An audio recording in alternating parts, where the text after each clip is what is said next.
bardd, beirniad, sgriptiwr, pa un?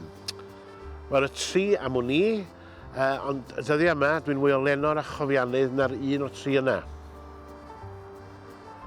Pam dewis gosod y gadair fan hyn?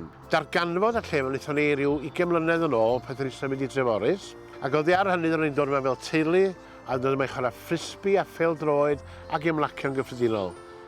Beth sy'n anodd ar? Bod yn feirniad neu derbyn beirniadaeth?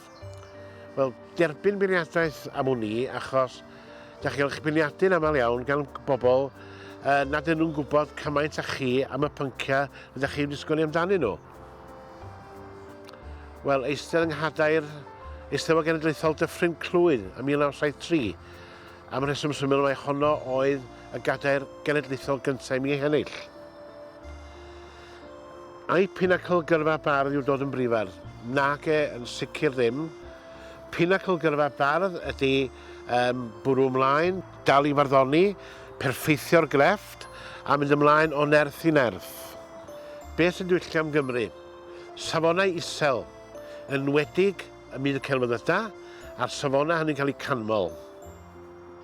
Beth yw'r cyngor gorau ges ti? A wnes ti wrando. Wel, cyngor gan fy mab hynna Iwan siŵr o fod. Wedodd thai paid byth a newid dad, a dwi'n credu bod hi wedi newid. Ond mi ges i gyngor hefyd gan fy mab ienga, Dafydd. Pan nes i nôl o'r ysgol gynradd yn so mewn crys gorliwgar, a mi ddwedodd thai paid byth a ddod i nôl i'r ysgol yn y crys yna eto. A nes i ddim. Sut brofiad o darllen barddas heb fod yn olygydd arno? Rhyddhad, gollyngdod a gorfoledd.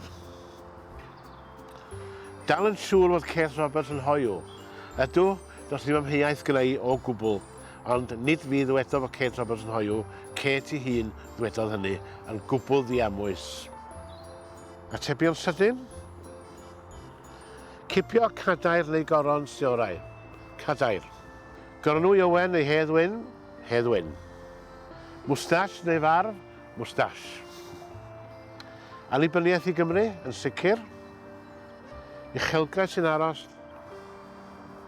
Dwi wedi cael y profiad hyfryd yn ddiweddar o ddod yn daid. Mae gynnon ni wyres fach yn nhw ffion haf. Ac os oes rhagor o wirion neu wyresau ddod, mwynhau'r profiad o'i gweld nhw'n tyfu. Dyna'r unig uchelgais sy'n aros. I gloi, sut brofiad oedd y gadair i ti? Difyr, diddorol a brawychus.